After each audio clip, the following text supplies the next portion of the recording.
The broadcast is now starting. All attendees are in listen-only mode. Hello, everybody, and welcome.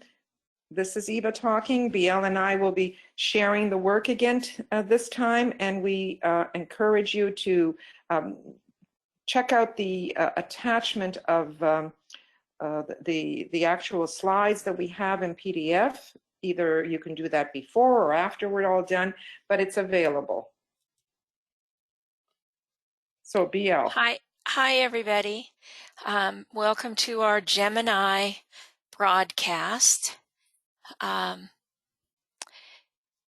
see what we've got here. Okay, so Gemini relates to the third house. It's a mutable air sign. It relates to Ray 2. Typically, May 21st to June 21st is the time of the year. It's the third sign of the zodiac. It's dualistic, naturally, with it being twins. It's a mental sign, and it portrays various mental processes. It can be rational, intuitive mind. On the higher spiral, it's spirit and mind carried into manifestation through the right use of hands in words.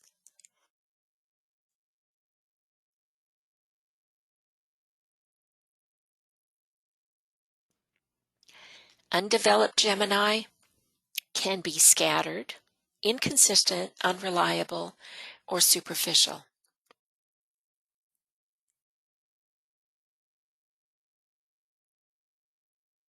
Sorry, I'm having trouble talking here. It rules the lungs, the arms, shoulders, hands, and the nervous system.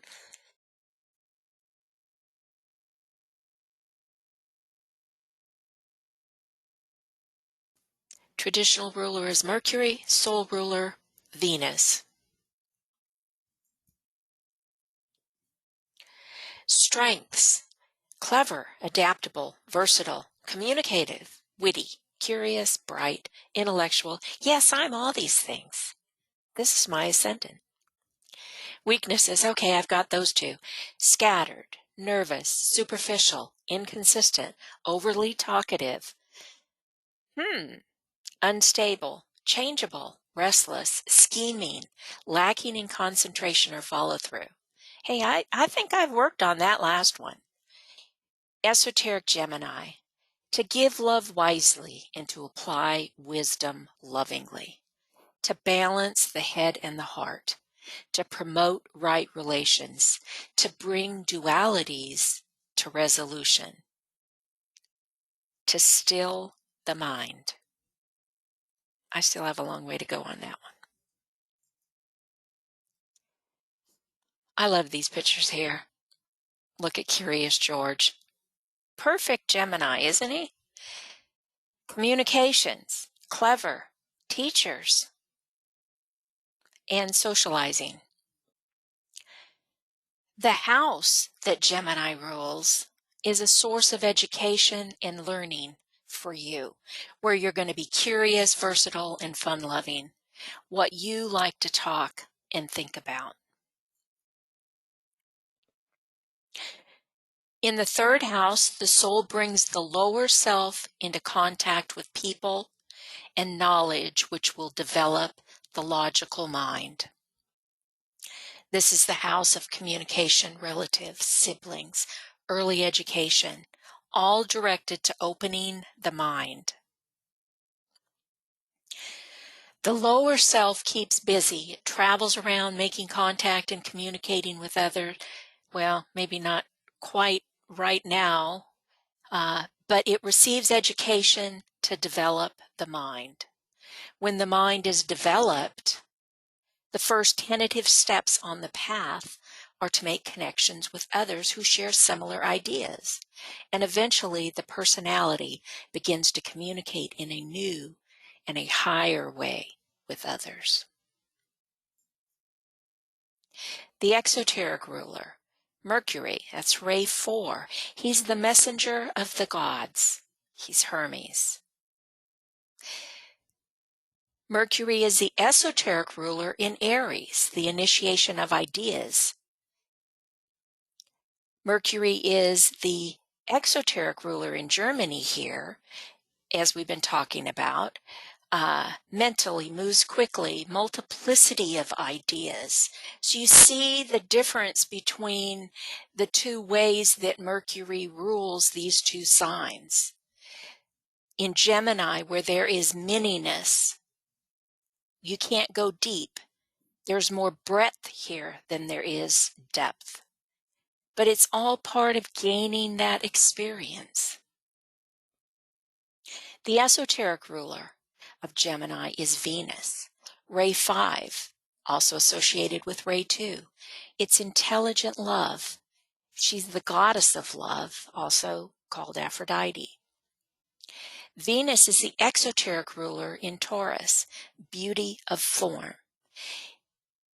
The exoteric ruler of Libra, beauty of ideas and how to be in relationships. And the esoteric ruler in Gemini, beauty of ideas again, of thought forms, of language, of refinement of thought. This brings out the best in language. The change from Mercury to Venus, how do you know? Well, look at the aspects between Mercury and Venus in your chart. They're going to relate to mental refinement. If they're conjunct, you could be adaptable, cooperative, suave. Harmonious aspects like the sextile, the trine, and the quintile could indicate you're articulate, diplomatic, polished. Inharmonic, such as the crosses and quincunxes, they could indicate that you're awkward, inarticulate, vacillating. Over to you, Eva. Okay, thank you.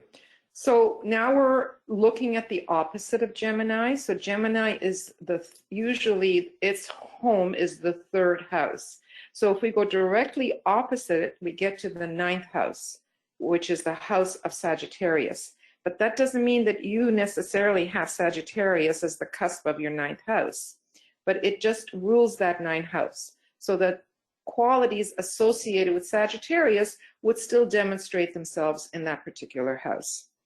Now, the rays associated with Sagittarius are 3 of them, and it's very unusual that the Tibetan has given us 3 rays for a particular sign. Usually he's given us 1, the odd time 2, and very little that have 3. And you know what the 3 would be. There would be personality, there would be soul, and there would be the monadic ray or the spirit. Which of these we don't really know. One could pretty well guess at it, depending on the way in which people play out these rays in their lives. It's mutable. It's on the mutable cross, which is changeable, as we know. It's not fixed. And it's fire, a lot of fire to Sagittarius. The dates usually associated with Sagittarius are from November 21st to December 21st. And in the northern hemisphere, it's late autumn. Mutable fire speaks of tremendous action. When you look at a flame, the flame is usually not still. It moves around. It's very, very active and fiery, and that's very much the way Sagittarians behave. Now, the actual arrow, if you look at the glyph at the corner up there, it's got a line through it.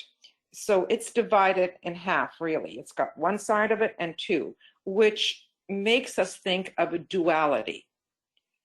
So in that respect, it's similar to Gemini, because Gemini, it has the Roman numeral 2 as its glyph, but it's 2. It's also duality.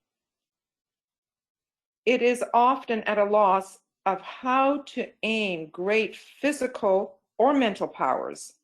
Therefore, depicts battle between constructive, which are the noble attributes of man, and the destructive, which is most bestial of carnal habits.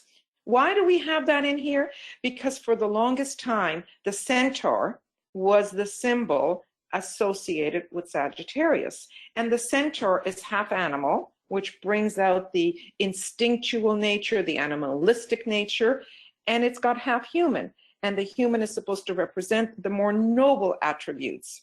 Eventually, we know that the symbol has been changed for the archer on a white horse. So it's no more half animal and half human. It's the human that has mounted upon that white horse. So now he's above those instincts and moving into the more intuition part.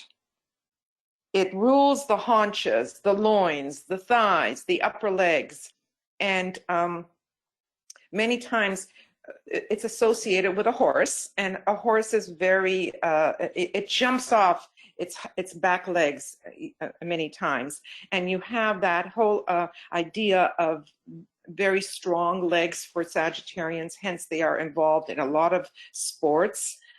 Running and climbing and all kinds of sports where the physical energy is required there. It rules the liver, the hips, the thighs, the pelvis, and the femur. Because of the fire element, it is very passionate. It's one of the few signs that is that has the passion behind it, and we can even say that it looks at life with rose-colored glasses. What ray is that? That's the sixth ray that comes with Sagittarius. The passion, the looking ahead and being visionary, because the arrow, as you can see, is upward pointing into the higher realms. Its traditional ruler, or the exoteric ruler, is Jupiter, and the esoteric ruler is the Earth. Okay, so some of the strengths, without it sounding like a laundry list, let's just kind of go through them. Very optimistic. Why? Because again, it has Jupiter, which is so beneficent and large, and it has this upward vision that it makes it so optimistic and freedom-loving. Very jovial, honest, because the arrow is the arrow of truth. Straightforward the arrow is. But because it has the ability to go into the higher realms, it can be philosophical, it can be religious, it can be into the occult, into any kind of higher learning. And it's like looking up into the sky and being able to see the big picture.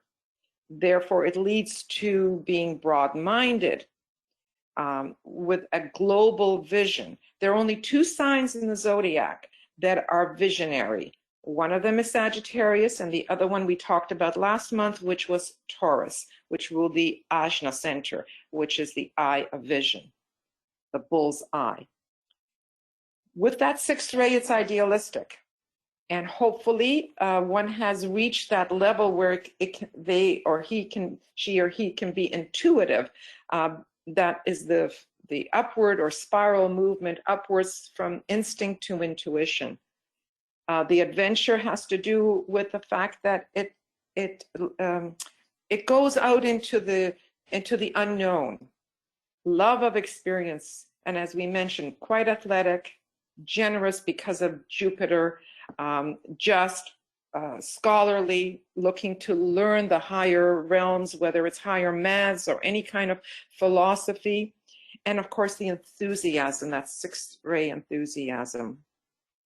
Some of the weaknesses is blindly optimistic. Well, you know, rose-colored glasses do not really allow you to see things as they really are. And many times Sagittarians will be late. Why late? Because everything will turn out okay. So why do I have to, rush or do anything? It always will be positive. It'll always be optimistic. But that kind of optimism can be a weakness, as you can see here. Carelessness, reckless, take chances. They love to take chances.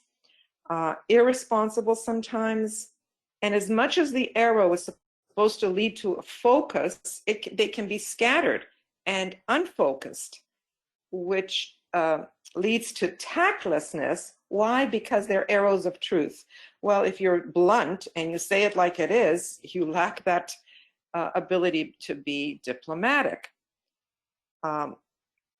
It's fire, so it's very restless. It can exaggerate, again, because of the largesse of Jupiter, which we'll get into very shortly. And it lacks restraint. It does not know when to not say things that shouldn't be said.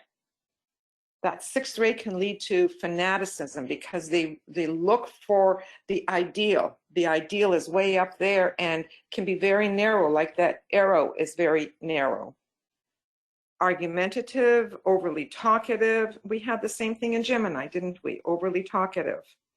Procrastinating. Why? Because everything is going to turn out just right. Everything will be just fine. Self-indulgent. We said blunt already. Impatient. They can be the best gamblers. Why gambling? It's because it's visionary and because they take risks and they have great optimism. Pushy and hot-headed because of the fire in them. Esoterically, Sagittarius likes to experience all facets of life in order to develop a complete acceptance, understanding, and love of all cultures and people, to become spiritually focused and to learn to trust one's vision. And that is why the ninth house, the house of Sagittarius, deals with travel and all kinds of outward experiences, because this is how they learn. They learn the cultures of people by exposing themselves to the various experiences in the world. Thank you. So here's some great pictures again. Honesty, as I said, arrows of truth, holding the ideal, the vision way up high with the torch. The house the Sagittarius rules is where you will be challenged to explore and expand your horizons, where you can dream the impossible dream, where you need to have more faith and trust. So look at the words that are being used here. The word faith, and we'll come across that again and again. The idea of the expansion into new horizons, into higher learning, and the idea of trust and honesty. You see the passport, you see the different cultures here. And at first those arrows, and I'm looking at the word aspire smack in the middle there, at first those arrows fulfill the desire that is very strong within the individual. Later on, that desire is spiraled up and becomes aspiration to the higher. And that fire allows it to become inspirational. So some of the best preachers and some of the best leaders, if they have Sagittarius, they can inspire their multitude. They use that energy of fire and the upward lift that sixth ray gives them, that buoyancy that they can inspire. Okay? So Jupiter, that's the exoteric ruler. Jupiter is also known as the king of the gods. Zeus or Jove or Hove, I don't know how you pronounce that. It says 12 years. I guess that's how long it takes for it to do its orbit. Words associated with Jupiter because it's the largest planet in the solar system. So when it's the largesse, it's all about abundance and fullness and a lot of. It's expansion. And words like more or tendency to too much. Sure, we all like the whole idea of benevolence and abundance and the idea of expansion, but if there's too much of that or too much of any particular thing, all depending where your Jupiter is, that's not always the best thing, is it? It's a sacred planet. He is known, Zeus or Jupiter is known as the one who gathers the clouds as he sat on Mount Olympus as the head ruler. It indicates the greatest areas of harmony, abundance, and synthesis. It is fullness and fulfillment, and it corrects that which is lopsided. It is progressiveness, and it distributes the second ray and the seventh ray together. And we see that in pride and pomp. It is supposed to facilitate the fusion of heart and mind to produce wisdom. And wisdom is often associated the second ray planet of love wisdom. So if you have or are a second ray soul, Jupiter is the soul planet, if you know what I mean, because it conveys love wisdom. Okay, move on. It's associated with the growth of wisdom and the expansion of consciousness.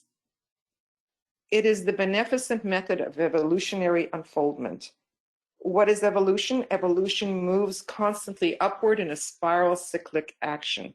And that is what Ray 2 is all about. So it moves up to love and eventually up to wisdom. In its lowest aspect, it's the fulfillment of desire and satisfied demand. And in its highest aspect, it's the outgoing expression of love, which attracts magnetically to itself that which is desired.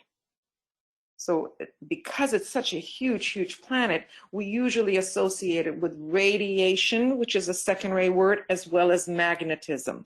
It attracts through that magnetic quality that is associated with the second ray. It has a lot to do with philosophies, belief systems, faith, high principles, the true and the sacred. To the soul, it represents where the life can be expanded and where brotherly love is expressed. Where it is in your chart, it will always represent grace and shows what sorts of experience and modes of activity generate inner faith and confidence in oneself. Those are key words: inner faith, confidence, belief systems. If you have that strong within you, you can move in the world in a particular way, right? So that's what Jupiter would represent. And Jupiter in all elements, it tends to flow rather spontaneously and even excessively. And as we said, it represents abundance or a reservoir that is naturally flowing. So for the most part, Jupiter is considered a very positive planet in one's chart. But again, it all depends how it lines up with other planets. Something that is too much is sometimes too much. Not necessarily the best thing. It can lead to indulgence and all kinds of other things. So we have to always look to see what lines up with Jupiter in one's chart. Now, for Sagittarius, let's go back. For Sagittarius, the esoteric ruler is the Earth, and the Earth is very important for Sagittarius. You can actually see that within the circle there's this cross. Well, if you look back at the glyph of Sagittarius, it's got the upward arrow, and then it's got a crossbar that is there for one to be able to almost put their hands on the bar and go, whoa, just like you try to rein in the horses that want to run away. The idea with Earth is to take all that stuff that's way up there, the higher learning, the abstract stuff, and bring it down to Earth. And that's why Earth is so important for Sagittarius. It is always opposite the sun. So wherever your sun is, you will find in your chart, depending on what program is being used and if the Earth is showing, but it's always opposite the sun. And I think we've said this in a previous webinar that it represents also the monadic point. But that's an aside. What is important to know is that the Earth for Sagittarius is so important to help ground the ideas, the thoughts, the learnings, the philosophies, the higher education, that it has a real tendency to know and to have. Okay. So it opens up the realms of the soul through crises, which are the crosses of matter. The key word for the Earth is selectivity. Because of the practical, grounded approach, we learn to select what works and what's not, selectivity. It's not a sacred planet, and we're on it. It's in the process of becoming sacred. Because it has not reached its sacredness yet, it is one of the planets that has upheaval. It's difficult. It's difficult to live on this earth, and we're all part of it. I guess right now we are all experiencing that. So the reason all of this is being said here is because through suffering we learn, and through suffering we grow. And as much as we don't like to recognize that, it is a planet of suffering and chaos and upheaval, until such time as we become a sacred planet, which will be millions of years down the road. It has a pivotal importance in the life of all Earth beings. It indicates the condition of one's vitality. Insufficient vitality or excessive vitality, poorly distributed, can thwart soul's intent. Abundant, well-regulated vitality is a definite boon to the fulfillment of the soul's archetypical design. And that's why we know that you eat the bounty of the earth. You want to eat things that have prana in it. You want to feel grounded on the earth, because the earth is what gives us our vitality. It is even said many times that we should be walking barefooted on the ground to get the energy of the earth into our system. Okay. We must not forget the energy which emanates from or radiates from the earth itself. And that's exactly what I was referring to, walking barefooted. Man is always bathed in the emanations and the radiations of our earth. Sagittarius can get lost in the manyness, again, Jupiter. Earth brings the energy down and grounds it, holds it down. It is practical and selective. The aspect of life on Earth, although felt by everyone, is especially strong for the signs of the element of Earth. So anyone that has strong Earth, whether it's your sun, your moon, or your ascendant, they can be in Taurus, Virgo, or Capricorn. These are the three signs that are Earth signs. Even though Sagittarius is not, it relates to a lot of the Earth signs because the Earth is its esoteric planet. The first impulse for man is to be and then to create. Earthy people create something out of matter, that's earthy stuff, through the gathering of material possessions and the actually building of the physical aspects of man, whether they be his industries, his home, or even the physical body, how you build your physical body through exercise, through food, through fresh air. We therefore refer to the earthy element as the force of form, because it has to do with form, with matter. Okay. So what is the focus from Jupiter to Earth? Again, we would look for aspects in the chart between Jupiter and the Earth. If they are conjunct, that means conjoined, joined together, one beside the other. You could be practical, all the earthy things, practical, grounded. You can manifest abundance because you have a real handle on earthy things. Harmonious aspects could indicate that you manifest harmony, abundance, and synthesis. Now, if they're inharmonious, your aspects, like crosses and quincunxes, they could indicate that you create muchness, fulfilling desire and satisfied demand. Okay. So we've talked a little bit about some of the earth signs. In Taurus, it's one's actual possessions. In Virgo, it deals with jobs and services.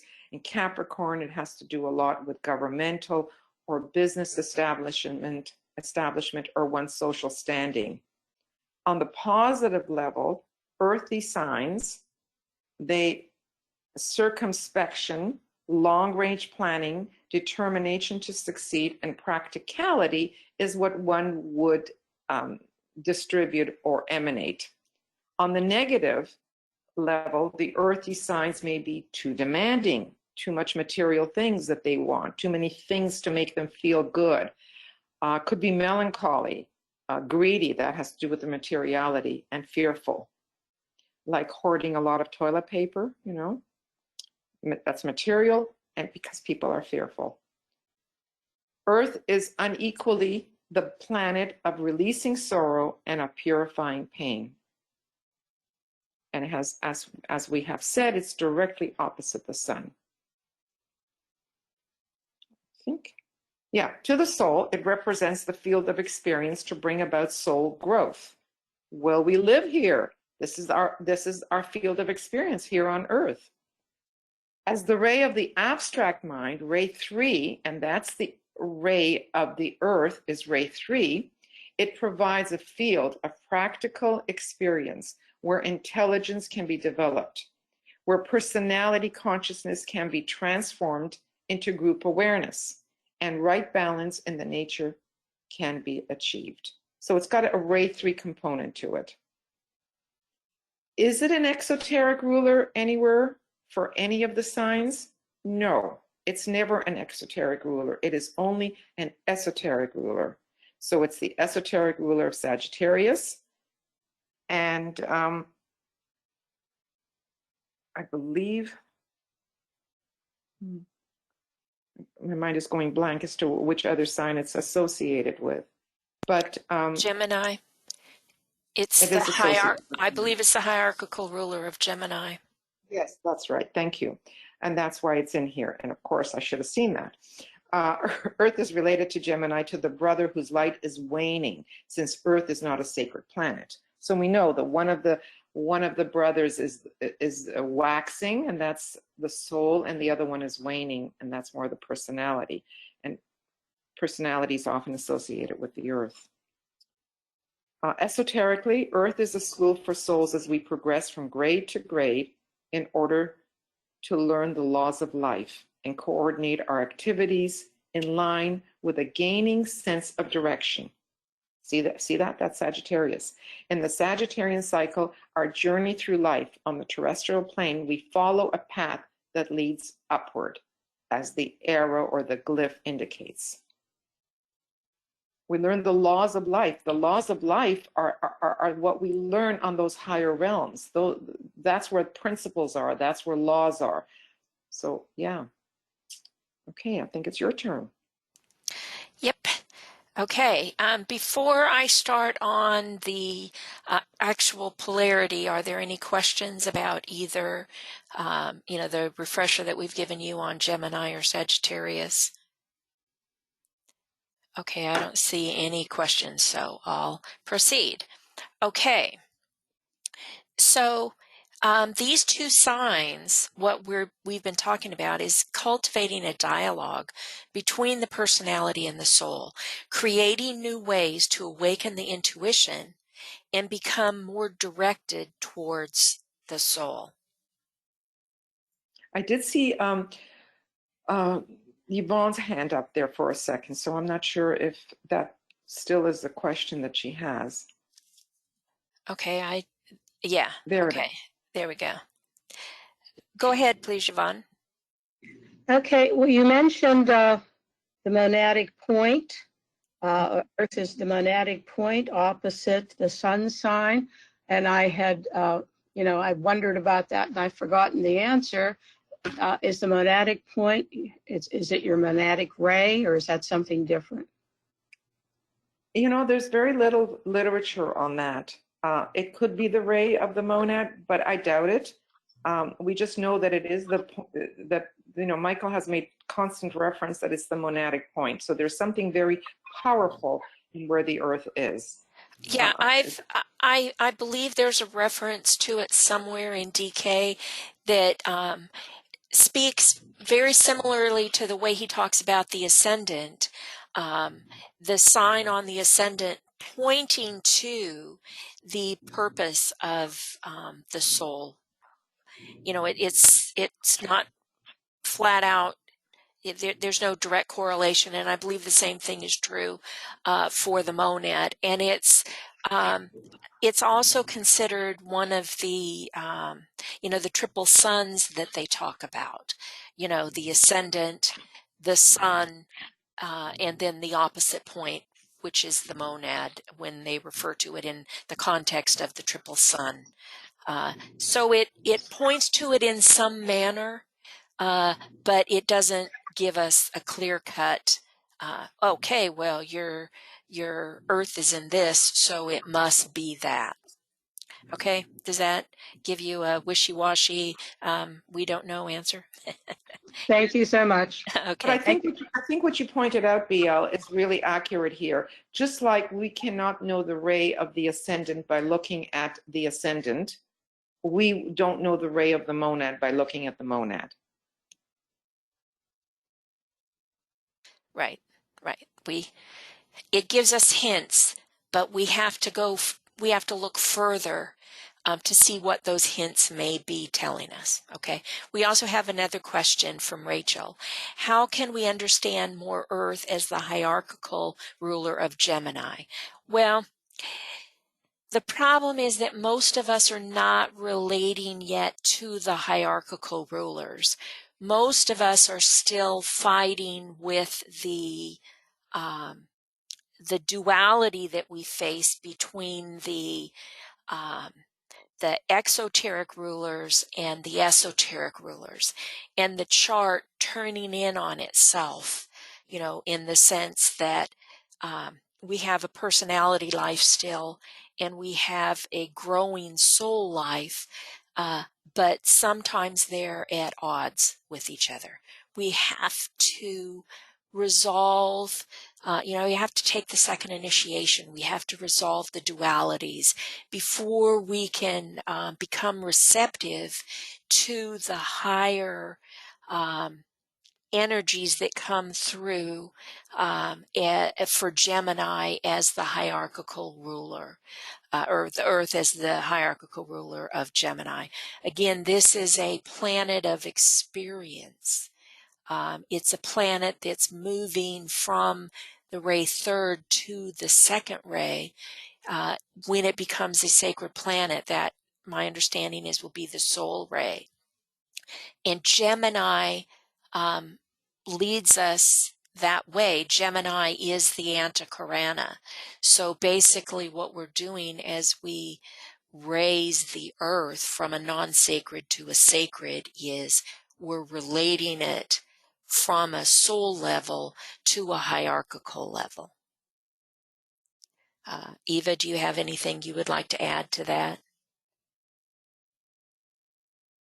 No, I think you did just fine with that. Yes, and then Rachel also says Gemini is a ray 2 sign. Yes, it goes hand in hand with the fact that the Earth's personality is ray 3, but it will, when it becomes a sacred planet, its soul ray is ray 2, so that ties into it as well. And that's what's important, is that we understand all these little tiny components that relate to all the different things. It's all about how they relate together, and a piling up of those relations, and an affinity of those relations. So thank you. Good question. Here's where I could add something, okay. if that's okay. Many of the well-learned astrologers believe that Gemini, being the third in the lineup of signs, conveys not just the second ray, but also conveys the third ray. Now, the Tibetan hasn't given this to us, but that is the general thinking of many astrologers. If it does, and there's a certain scatteredness, there's a certain busyness to Gemini, there's a manipulative ability, there's very, very strong third ray qualities associated with Gemini. If in fact it does convey the third ray, we can see the resonance with the Earth and the third ray that might be in Gemini as well. Right. As you say, those learned astrologers They hypothesized that what DK was giving us with Sagittarius, where he gave us the 3 rays, that there was in fact a 3-ray relationship with every single sign like that. He just didn't spell it out for us, and some have tried to look at the relationships and stuff. So, okay, we've got Frida's got her hand up. You're self-muted, Frida. Go ahead. You're still self-muted. Frida?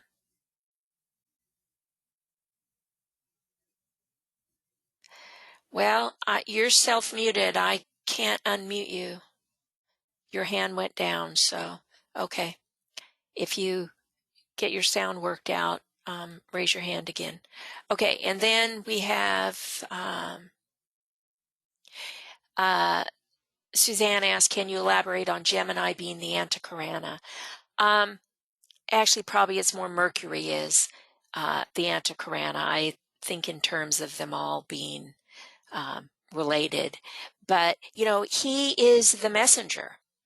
He's the messenger between humanity and the gods, and so that's part of the anticarana. That's what we're building. We're building the pathway from the personality to the soul, from the soul to the triad, from the triad to the monad. And Mercury is very important in that. And because he's so important in Gemini, Gemini is important in that too. Gemini is also the the personal integration. And that leads us to Sagittarius, which is the higher learning. It's the spiritual integration. And so that Gemini-Sagittarius axis can be considered, the anticarana in that way. So again, it's all about the analogies that we know through the mythology of Mercury, through what we've studied about Gemini and Sagittarius. So I hope that answers your question, Suzanne. Okay, Susan has a question. Go ahead, Susan. Susan, did you have a question? You're unmuted. We can hear your dog. No question. I hit the hand by mistake. Oh, okay.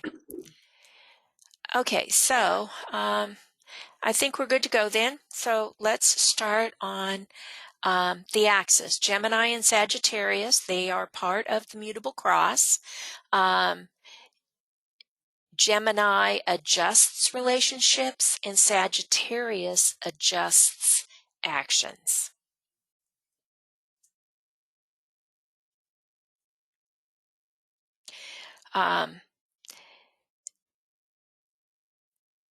One sign is part of the Ray 2 triangle that we've talked about with Virgo and Pisces, and the other is part of the Ray 6 triangle, also with Virgo and Pisces. So they relate to the whole cross in that manner. Exoterically, it's adaptable and versatile, which is active, flexible, and changeable. This is the cross. But it can be too inconsistent. Esoterically, it helps us develop the form life via multiple incarnations.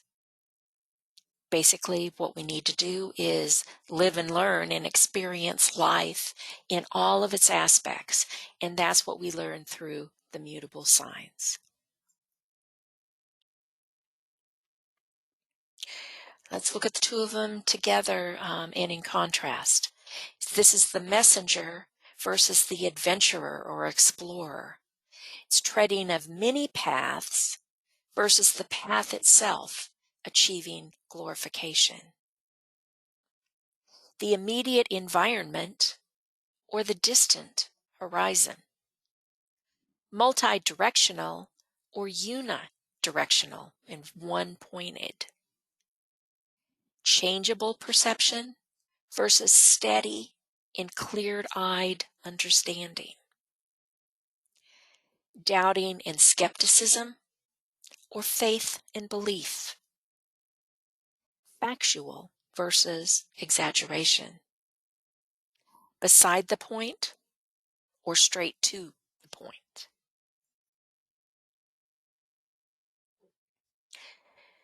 Gemini is the perpetual wanderer, fleeting here and there to experience all things and situations, never landing in one spot too long. He seeks and gathers facts with no coordinating theme. His efforts to rectify his sense of inadequacy stimulate this constant motion as he tries to adapt to every contingency. Sagittarius is that ponderous philosopher, strict beliefs, moral standards, but he may be limited by conviction of having found the one and only truth, creating religious prejudice and bigotry. Mental growth only occurs through the complexity of individual relationships within the overall scheme. This is versatility versus overextending. The flexible and versatile Gemini just breezes through everything, while the Sagittarian can be known to get bogged down by overextending himself in many situations.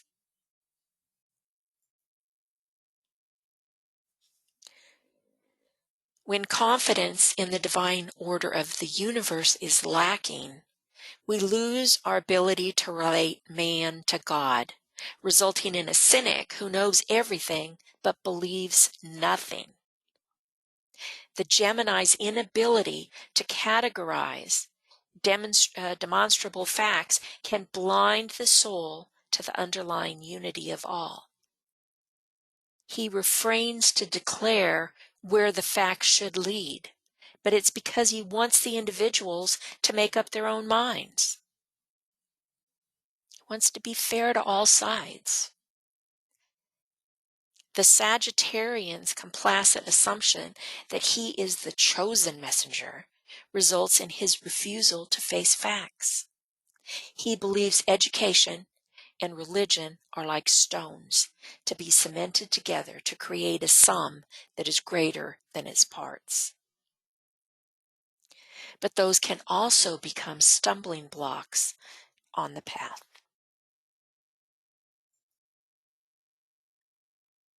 Gemini cultivates knowledge, but it can be more of a concrete nature, while the Sagittarian searches for true wisdom and explores abstract concepts.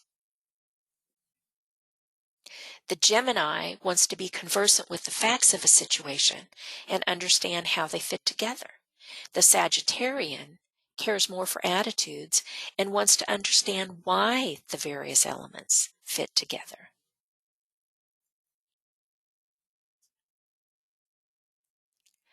For a balanced Gemini-Sagittarius axis, knowledge should lead to faith, and faith should inspire a quest for increased knowledge. Problems are not solved by intellect, but they're resolved by the progressive expansions of consciousness. The wisdom to apply Gemini's accumulated information comes through the Sagittarian's travel, study, and meditation. And the philosopher can't just sit on the sidelines. He needs motion and quick mind to join the human race.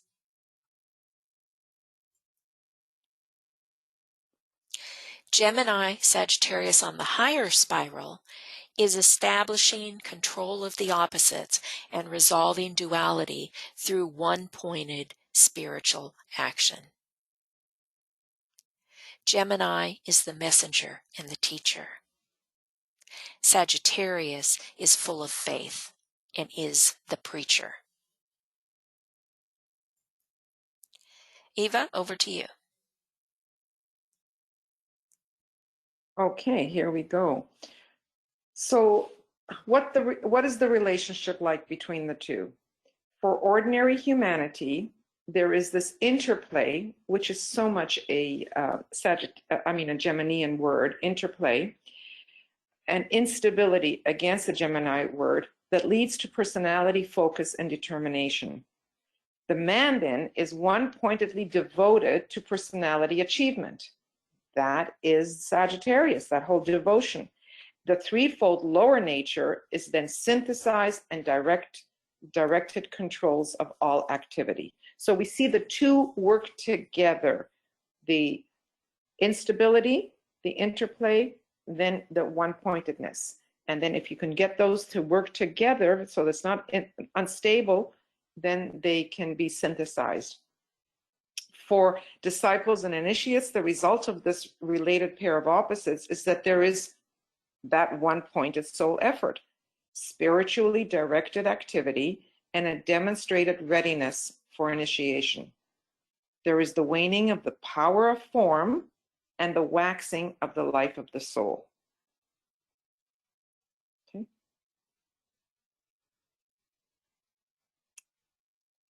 Now, these are both highly mental signs.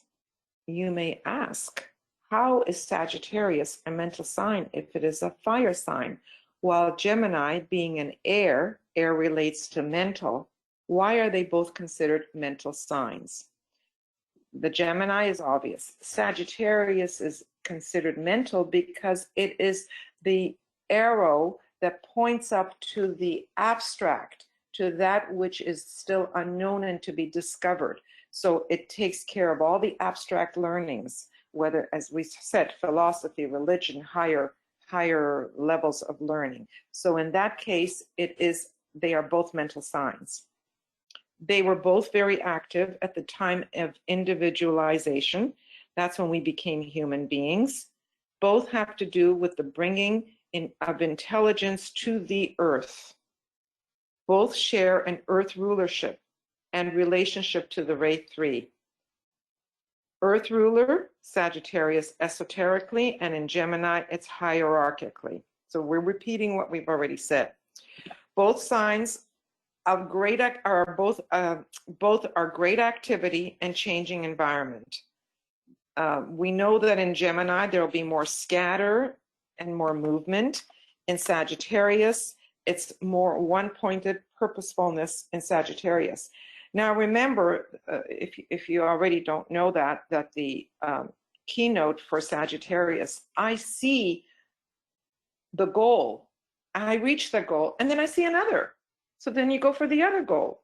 And then when you reach that, you go for the other goal. So it's also moving around with great activity. Both are active in movement from intellect to intuition. So in Sagittarius, we talked about that instinctual instinct moves up to become intelligence, and intelligence eventually has to become intuition. There are the three I's: instinct, intelligence, intuition. And the intuition comes again through being able to see the higher for Sagittarius. Almost always with the intuition and the higher mind. Together they form the energy which creates the antakarana, bridging the lower mind and the higher mind. So Mercury for Gemini is the lower mind, and Sagittarius is considered the higher mind. If we were to look at the two houses, the third house and the ninth house, many times the descriptors for that house, for Gemini it says the everyday concrete mind, and for Sagittarius for the ninth house it would say higher mind, abstract, is a spiraled up version of the other. Okay. There you go. Look at that. A vessel to be filled, but a fire to be kindled.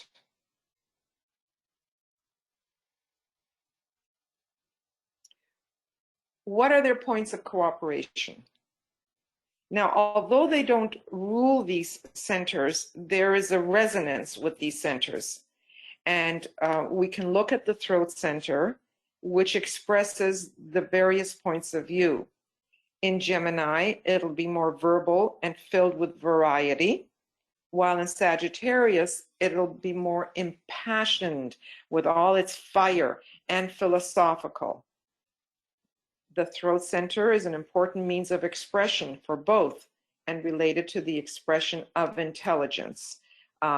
Many times we will make reference to the throat center being the center of the mind, the mental center in the body, because it is where you speak it, where you say it, where you write it, where you communicate it. Both are closely related to the Ajna center. The Ajna center, if you look at depictions of it, it looks like the infinity sign. So it's dualistic. That's the Ajna center. And Gemini, which has Venus as its esoteric ruler, Venus is the ruler of the Ajna center. And Sagittarius, for the power of unifying the Ajna center, which is then a major directing and integrating center.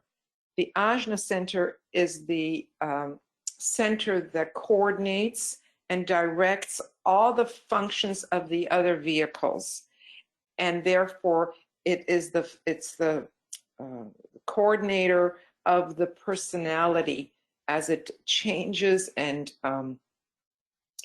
directs what needs to be directed. I can almost visualize it like a dial on a radio as you're trying to find the right station and you play back and forth to try to hit right on the right station. Well, in that way, that's what the Ajna center does. It coordinates, integrates, and directs what needs to be done in the form, in the body. Eva? Yes. Rachel made a comment, and it was the slide before this, but she says left brain, right brain. I think it was in reference to the Gemini concrete mind and Sagittarius the higher mind. So, sure, right. That's a good a way to see that. Yes. Okay. Yes. Okay. Let's move on. More points of cooperation. They both, as we've said, attempt to achieve mental perspective through wide exposure. Now, how is that wide exposure seen? In Gemini, it masters the details of the big picture, while in Sagittarius, it's the major themes. Both greatly value freedom of mobility and languish in any type of confined or overly repetitive situations.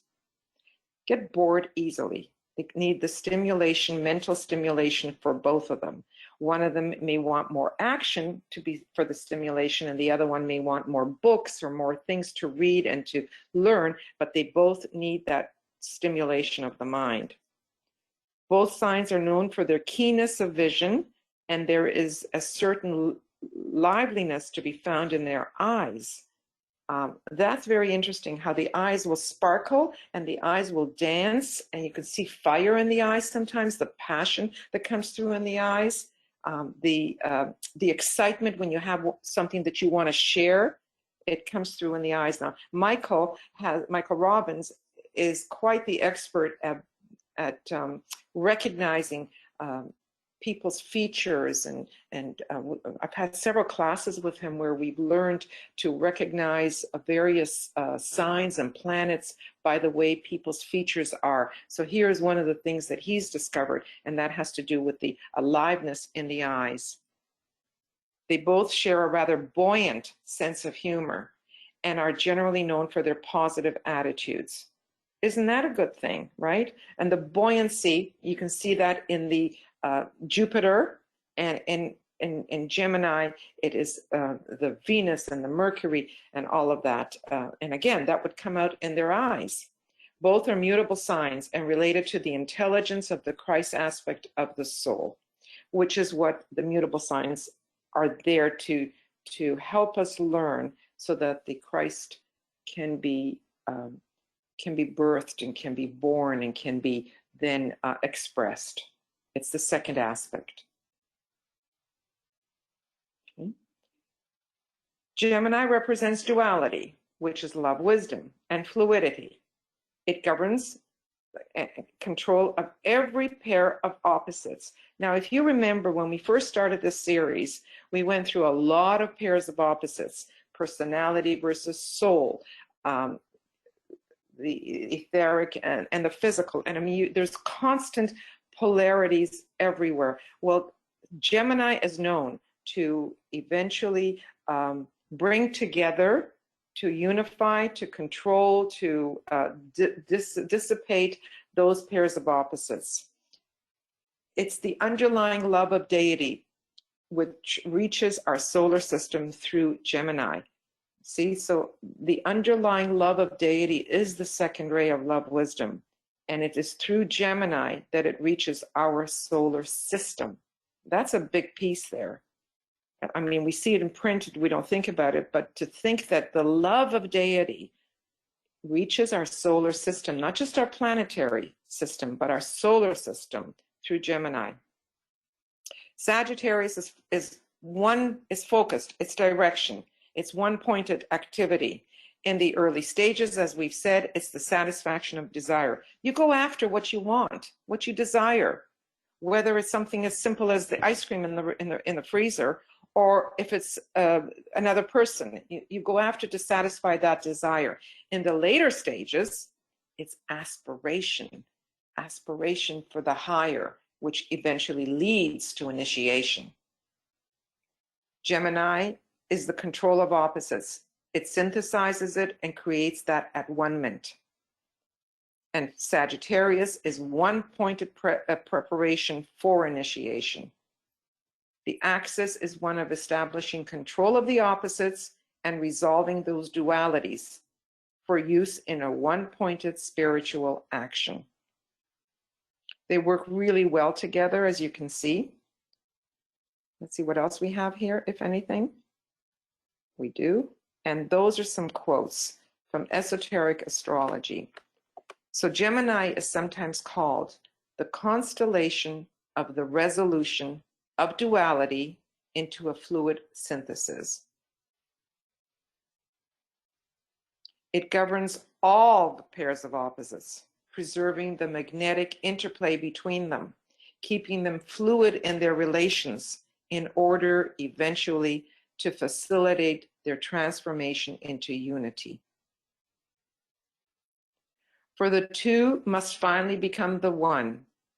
The 12 opposites must become the blended 6, and this is brought about by the fusion in consciousness of the polar opposites. And that is what our goal here has been, to try to bring together the opposites and fuse them so that they become the blended. To the initiate whose intuition is functioning, they constitute but 6 great potencies. That's when the 12 have become the 6, because he has achieved the freedom of the two, as it is sometimes called. Okay, so here we're basically summing everything up. In Gemini, the second ray is conveyed in Gemini, and it's mutable air. While in Sagittarius, we have all 3 rays, 4, 5, and 6. It's also mutable, and it's fire. Opposites are always on the same cross or the same mode. The ruler is Mercury, which conveys the 4th ray for Gemini, while in Sagittarius, it's Jupiter conveys the 2nd ray. In Venus, as the 5th ray is conveyed through the esoteric ruler for Gemini, while in Sagittarius, it's Earth conveying the 3rd ray. Now, if we look at the numbers, the rays themselves, in Gemini, you have ray 2, ray 4, ray 5. In Sagittarius, you also have ray 2, you have ray 4, you have ray 5. You have ray 6, which makes Sagittarius totally different in that respect. And ray 5 has to do, as you know, with the mind. Ray 4 has to do with the relationship between and bringing things together. And they both do share ray 3, even though we don't have it here because it's the hierarchical ruler for Gemini. So they both share 3 as well. So the only ray that is out of the range here is the sixth ray. And Sagittarius is really strong with its sixth ray. It's one of the stronger rays for Sagittarius. So we look at the key phrases, and they're very good to use in meditation, especially during the full moons. And we all know by now that when we refer to the full moon of whatever sign we're talking about, whether it's the full moon of Gemini, the moon is not in Gemini. It's the sun that is in Gemini. The moon is in its opposite sign, which is then Sagittarius. So always in the full moon, you have the sun is in the sign that we call, well, the full moon of, while in fact, it's the moon that's in the opposite.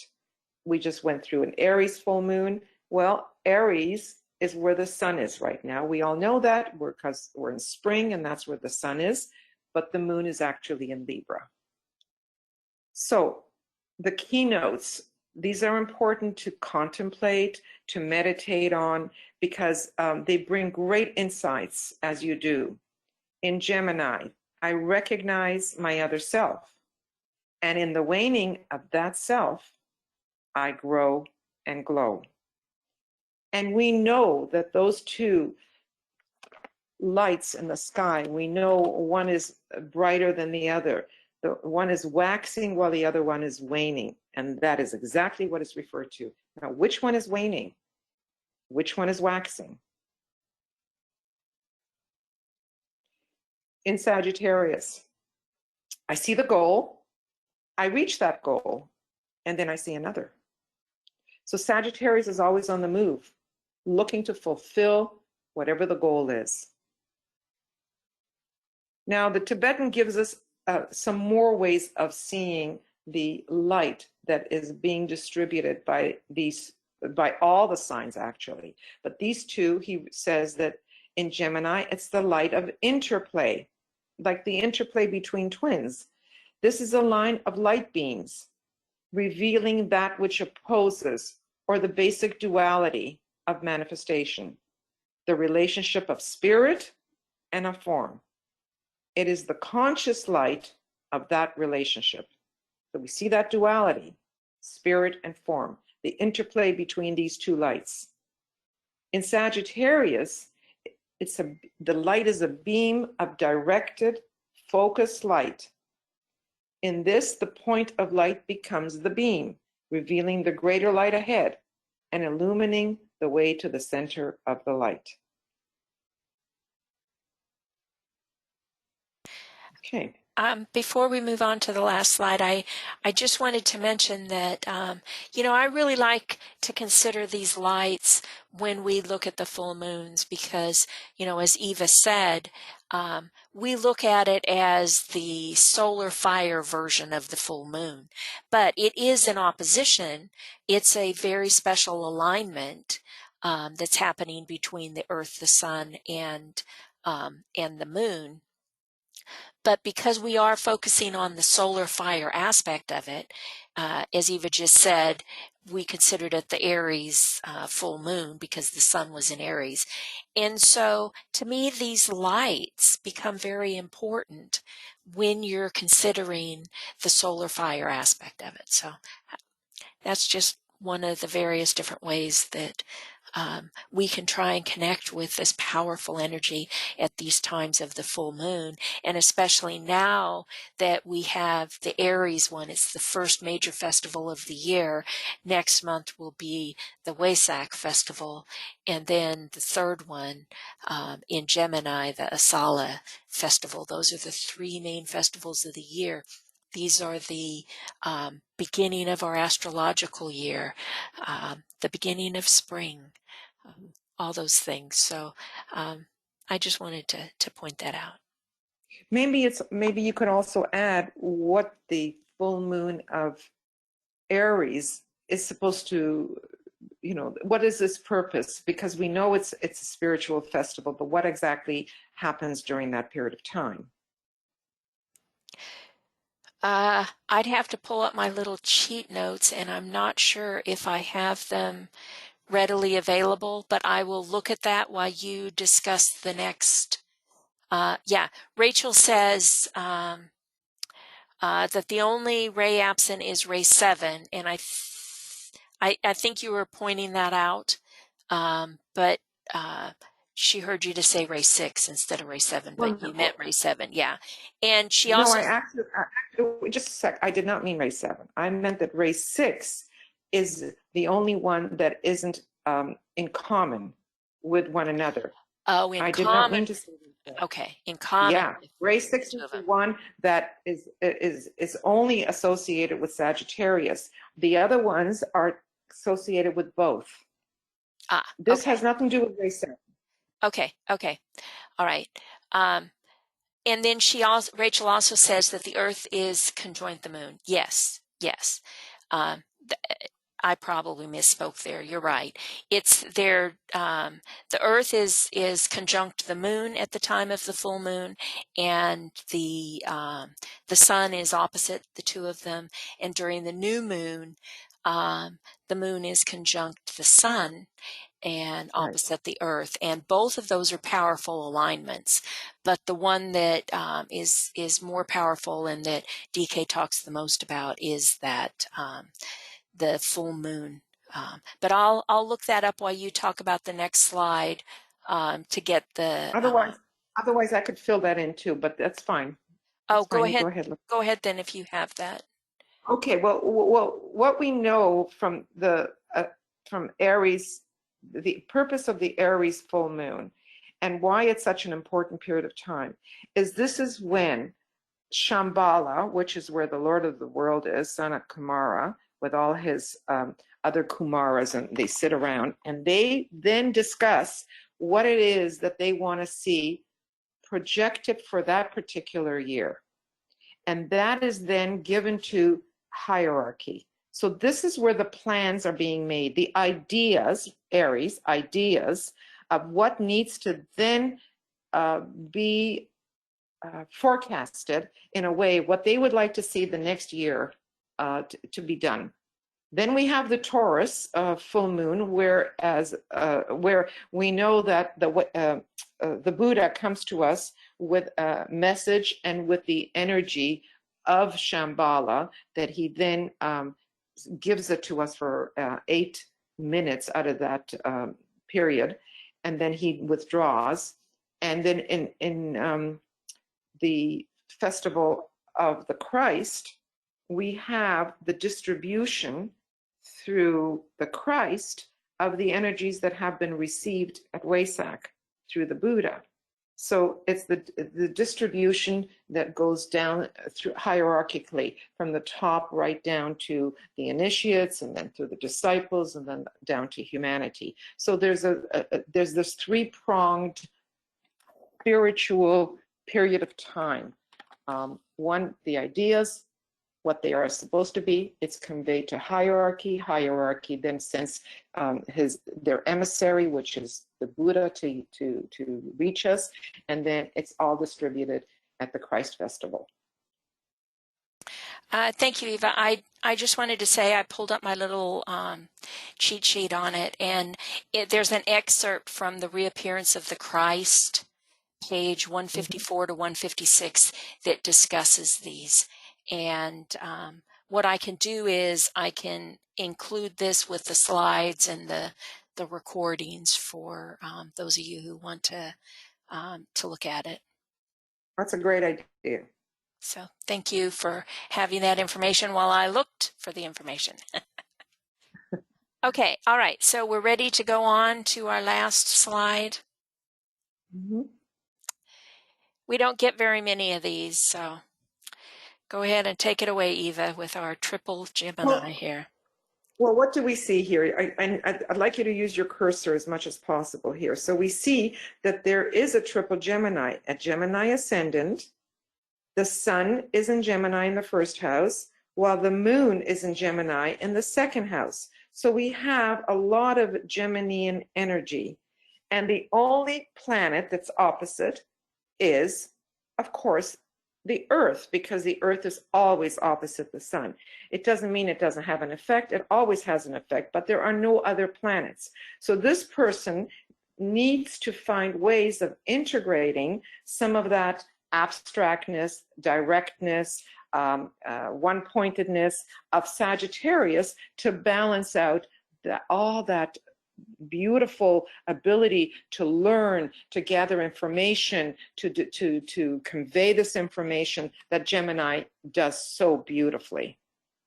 You see, if you look later on a little further, he's got like 4 or 5 planets here, 5 planets in Cancer, but he does have other planets, like especially Mars, which is not elevated. What do I want to say? It's a very good ruler of Capricorn. So he's got that ability to balance that out, and he also has his Chiron in Capricorn. But he doesn't really have planets in Sagittarius to try to really balance a lot of that Sagittarian energy. So it's good to see all of this when we look at a chart to see how easily does this person balance and try to integrate the oppositions. I think the word you were looking for was exalted. Exactly. Thank you. Thank you. It's amazing when you stand up here, your mind goes blank in many areas. But anyway. I also want to point out that he's got these 3, his triple Gemini threat here. And of course, we have to overcome the moon, work on the personality, and then really express the purpose of the soul through the ascendant. And I would say these are on different levels for him. It's a new spiral up for an opportunity to relate and overcome the prison of the soul of the moon. Just as it's a new spiral up for the work of the ascendant. And how can we differentiate that? Well, we've used his chart before because it's such a great one for this. They're all in different decanates of the sign. So this is the Gemini decanate. This is the Gemini Venus. Libra. Yeah, Libra. Yeah. Right. And this is the Uranus decanate. Because the decanates all match the sign, the air sign. They go by the rulers of the other air signs. So that's a subtle way that we can look at this triple Gemini and try and work things out. The other thing is, as Eva mentioned, the Sagittarius portion of it and the balance, this is the earth, the most grounded aspect of it here, the ruler of Sagittarius esoterically, and it's in the middle here, to again emphasizing the balance that's necessary for this Gemini that he's got over here. Okay, we have a question, I think. This is a good time for questions.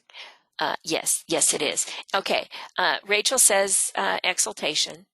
She was answering you, and she says that Shambhala is the coronal center of the earth and receives powerful information for the year. Yes, that's from the Aries festival. So thank you, Rachel, for that. Okay, are there any other questions? Yes, okay. Go ahead, Yvonne. Eva, would you repeat the second and third decadent of Gemini, what they were and why they are again? Well, BL was doing it. Okay. Gemini. Yeah. Okay. The first decadent of any sign is always ruled by the traditional ruler of that sign. So the ascendant is in the first decadent. It's Gemini or Gemini Mercury. Okay. The second decadent of an air sign is going to be the very next air sign. So that's Libra or Venus is the ruler of this decadent. And the third decadent is always going to be the next sign. So that would be Aquarius or Uranus. It's also worth mentioning that there are 30 degrees in a sign, whether they're all in one house or not, it doesn't matter. So the first 10 degrees is for the very first sign that we're talking about.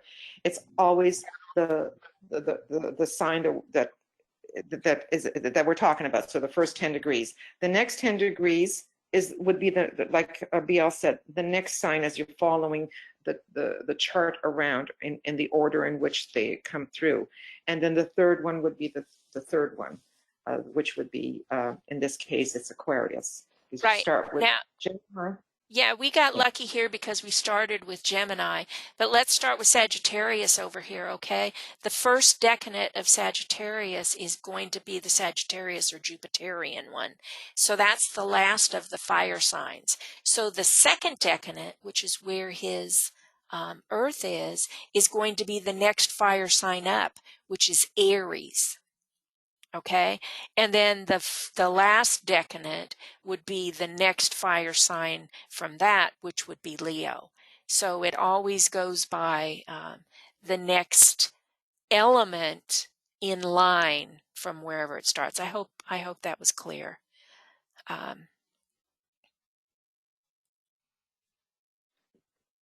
Okay, was that clear, Yvonne? Yes, thank you very much. I understand now. Okay. Okay. All you right. know, and using the decanates, as much as this is not part of our presentation really, but when we're analyzing charts, when we're using decanates, it adds another dimension to understanding how a person behaves and acts. I did not realize early on when I first started astrology how important and how it ends up being so when you do engage and start working with the decanates. It definitely adds a lot. Yes, it really, really does. Okay, now Rachel here says, Mercury, the sole ruler for this person, is in Cancer. Okay, his Mercury is right here in Cancer. And Cancer... So it's not the sole ruler, it's the exoteric ruler. Right, it's the exoteric ruler of his chart. Is in Cancer. Absolutely. The esoteric ruler is Venus, and it is also in Cancer. So the same thing applies. It's very important in this chart. She says more tender and less mental. Well, that's probably a really good way to look at it. You know, Venus is a mental, it's also relations. Cancer, of course, is the tenderness and the compassion. And yeah, I would say that relates.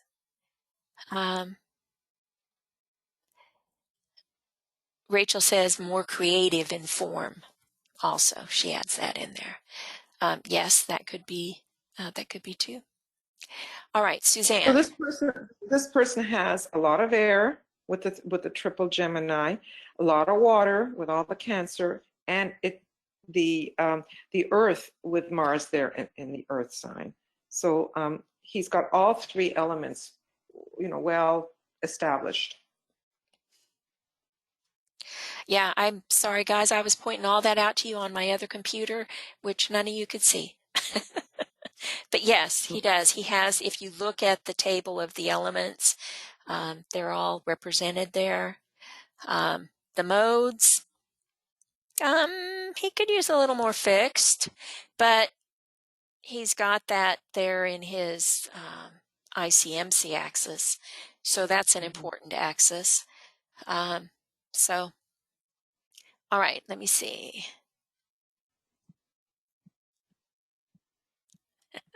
I don't see any questions.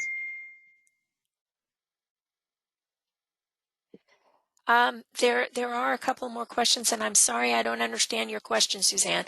What about a planet at, say, 20 degrees relates to two rulers? I guess she's talking about the decanates. Right. You know, 20 degrees right would be the third decanate. Right. As we start at 0. So, does that answer your question, Suzanne?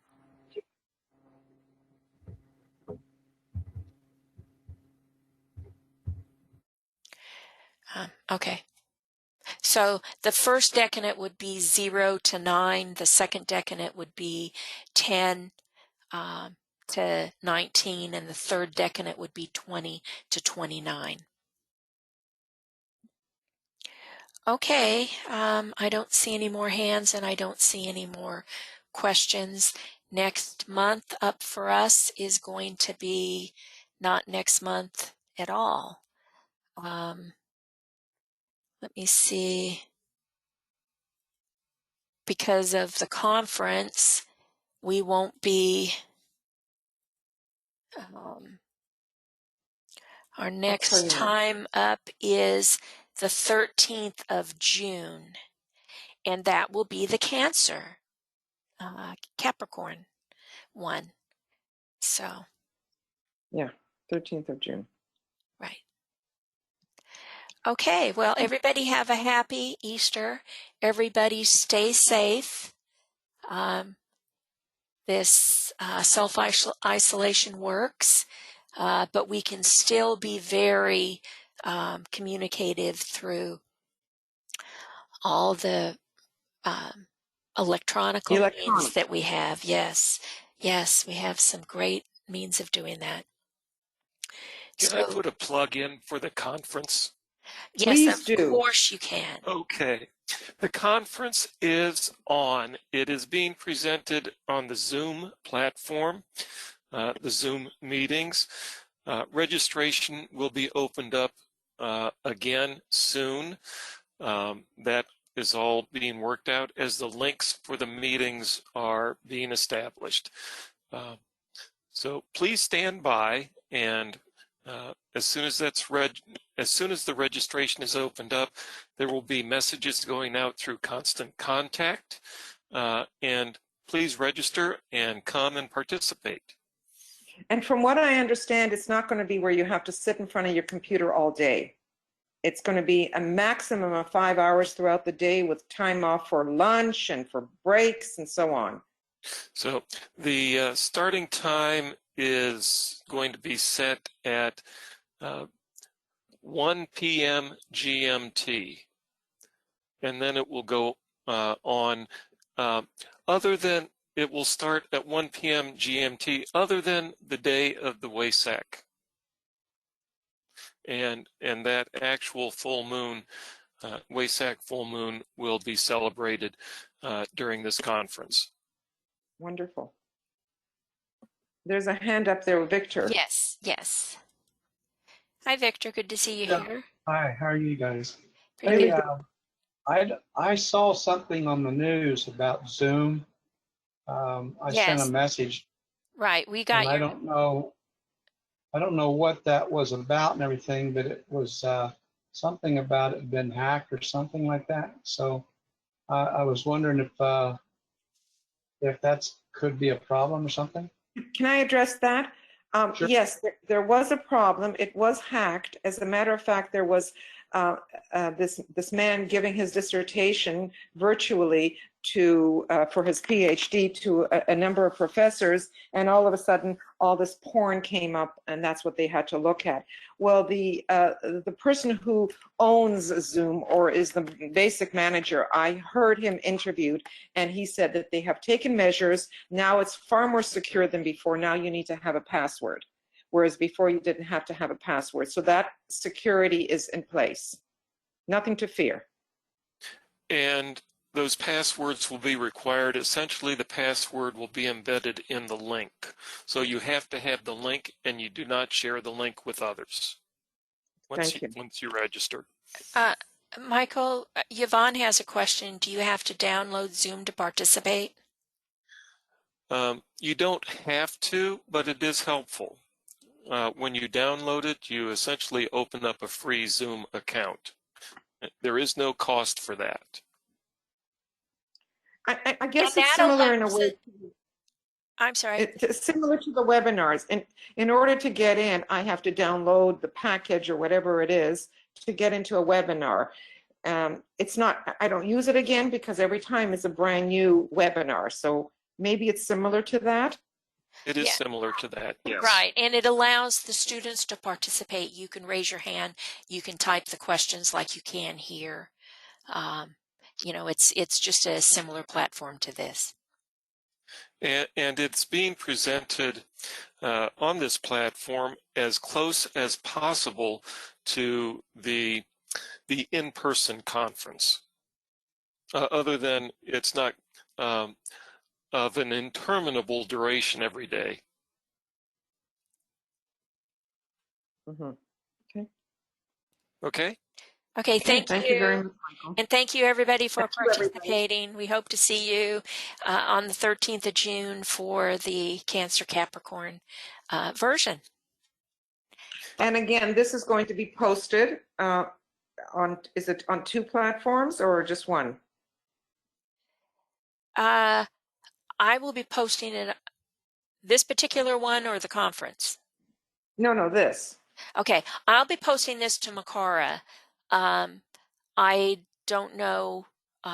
They're working on getting things up on YouTube, but there have been some issues lately. So, but I will definitely post this within a couple of hours to Makara, and I will send the email out to let everybody know that it's there, so they can download the recording. They can get the PDF, and as I said, I'll also put in the spiritual festivals, the excerpt from Reappearance of the Christ. What about MoriaFederation.com? We don't post it on morefederation.com. We don't post the recordings there. We just have the announcement there 24/7. So if anybody goes to morefederation.com, they will see the announcement. They will be able to use the link to register. And it also has the link for where the recordings are, but the recordings are actually on makara.us. So, Okay, thank you. all right. All right, goodbye, everybody. Goodbye, Thank everybody. you. Happy Easter. Happy whatever. Love and blessings to celebrate. everyone. Yes. See you all at conference. Yes. Bye. Bye.